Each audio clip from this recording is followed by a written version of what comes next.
Bienvenue sur la chaîne Coin Atlantis, la chaîne des pièces anciennes et rares. N'oubliez pas de cliquer sur le bouton j'aime et d'activer la cloche d'abonnement jusqu'à ce que vous receviez toutes les nouveautés sur notre chaîne.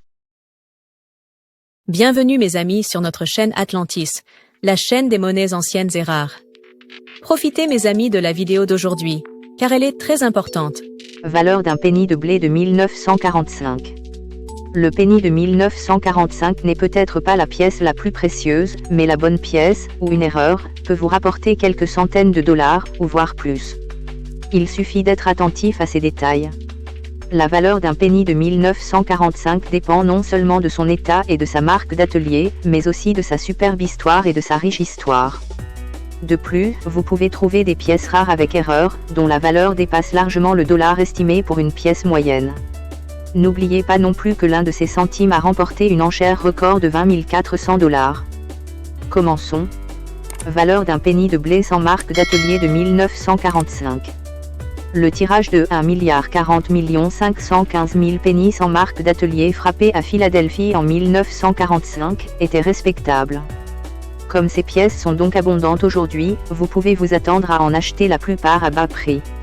Cette fourchette de prix varie selon l'état de la pièce. Par exemple, si elle est rouge à 95%, sa valeur sera supérieure à celle des pennies brun rouge ou brun. Outre son état, la couleur est l'élément le plus important à prendre en compte avant toute transaction. Les pièces en parfait état sont coûteuses. Les pennies MS-67 valent environ 2600 dollars, tandis que les plus chères sont les pièces rares de premier ordre. Comptez entre 5 000 dollars et 6 000 dollars. La crème de la crème des pennies rouges de Philadelphie de 1945 est certifiée MS-67+ par la PCGS.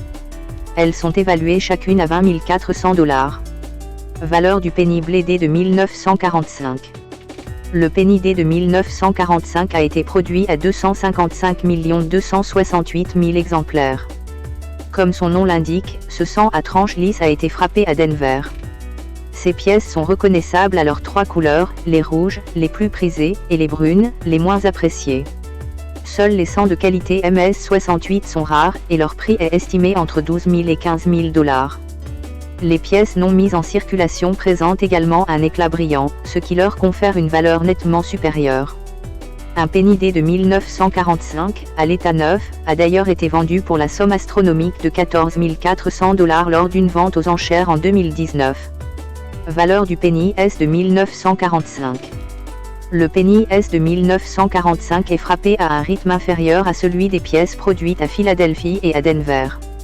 Seulement 181 770 000 pièces ont été frappées dans l'usine de San Francisco, réputée pour la création de pièces de monnaie d'épreuve numismatique et de coffrets de collection. La plupart de ces pièces, y compris celles à l'état neuf, sont aujourd'hui abordables. Les 100 Lincoln S de 1945 les plus chers sont ceux qui arborent une jolie teinte rouge. Trouver des 100 rouges de 1945 S dans les meilleurs états peut s'avérer difficile. Un collectionneur a donc payé 6 600 dollars pour un spécimen classé MS-68 en 2025. Liste des erreurs rares sur les pennies de 1945. Les pennies de 1945 en parfait état ont de la valeur, mais les pièces erronées peuvent se vendre plus cher. Voici quelques erreurs qui pourraient vous rapporter des centaines, ou des milliers, de dollars aux enchères. Erreur de double coin sur un penny de 1945. Une erreur de double coin est l'une des erreurs les plus courantes sur les pièces, y compris sur le penny de 1945. Elle se produit lorsque le coin, qui crée le motif, est frappé plusieurs fois. Si l'une des frappes est mal alignée, la pièce se retrouve avec des motifs doubles. Dans cette vidéo, vous découvrirez une erreur de double coin où le mot « Liberty » est affecté. De même, la même pièce présente un double coin sur les chiffres 9 et 4. Ce penny a été vendu aux enchères pour la somme impressionnante de 1400 dollars. Erreur de laminage d'un penny de 1945. Une erreur de laminage se produit lorsque la surface de la pièce s'écaille et se fissure. Cela se produit lorsque des contaminants de l'alliage provoquent une séparation du métal le long du plan horizontal. Cette erreur se manifeste par une ligne verticale traversant le revers de la pièce. L'avers, quant à lui, présente des frappes horizontales, tandis que la partie inférieure du motif de Lincoln semble rognée. Cette pièce unique a été vendue aux enchères pour la somme impressionnante de 280 dollars. Questions et réponses sur le penny de 1945. Quelle est la valeur du penny de 1945 sans marque d'atelier? Un penny de 1945 sans marque d'atelier vaut entre 1 et 5 $. Cela dit, des pièces en excellent état, MS 68 ou plus, peuvent se vendre jusqu'à 20 000 $. Tous les pennies de 1945 ont-ils de la valeur? Bien que tous les pennies de 1945 ne soient pas rares, certains le sont. Par exemple, un penny rouge MS 68 de 1945 peut se vendre entre 5 000 et 24 000 $. Pourquoi le penny de 1945 est-il rare? Un penny de 1945 n'est techniquement pas rare, car 1,04 milliard de pièces ont été frappées à Philadelphie, tandis que 255,2 millions et 181,7 millions ont été frappées respectivement à Denver et à San Francisco. Cependant, les pennies de 1945 en excellent état sont considérés comme rares et précieux par beaucoup. Les pièces MS 65 sont déjà difficiles à trouver, tandis que les pièces MS 67 le sont encore plus rares. De même, les pennies de 1945 présentant un double coin, un flanc rogné ou des erreurs de cadrage sont rares, et à ce titre, considérés comme précieux.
J'espère, mes chers amis, que vous avez apprécié cette vidéo, que nous avons répondu à vos attentes et que nous vous avons apporté de grands avantages dans le monde des pièces anciennes et rares. S'il vous plaît, mes amis, n'oubliez pas d'appuyer sur le bouton j'aime et activer la cloche pour que vous receviez toujours les nouveautés de notre chaîne. L'équipe d'Atlantis Channel vous remercie beaucoup de votre fidélité, mes amis bien-aimés.